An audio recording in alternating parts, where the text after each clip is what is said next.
Vous vous demandez peut-être comment ça se calcule une capacité d'emprunt lorsqu'on veut un prêt hypothécaire. Eh bien, j'essaie de vous simplifier ça. On doit faire 2 calculs de ratio d'endettement. Le premier va considérer les obligations financières en lien avec la propriété. Donc là-dedans, on compte l'hypothèque, les taxes, le chauffage, et tout ça, on divise ça par vos revenus, puis ça nous détermine votre ratio d'endettement. Le deuxième calcul, on fait simplement rajouter vos dettes dans les obligations financières.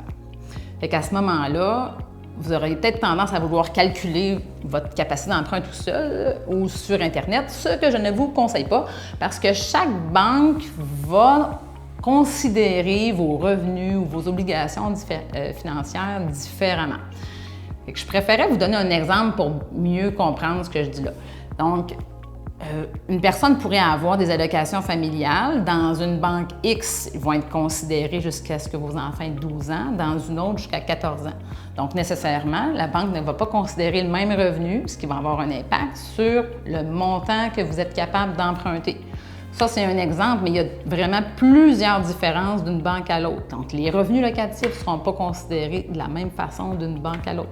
Même au niveau des obligations financières, il pourrait y avoir des différences. Chacune va considérer un montant différent, exemple pour le chauffage. Donc, ce que je veux que vous reteniez, c'est que si votre banque vous autorise, exemple, pour un prêt de 300 000, bien, ça pourrait arriver qu'une autre banque, dans la même situation, pour les mêmes clients, vous reconnaissent une capacité d'emprunt de 320 000. Fait qu'à ce moment-là, ça peut faire la différence entre acheter la propriété qui vous intéresse ou être refusé.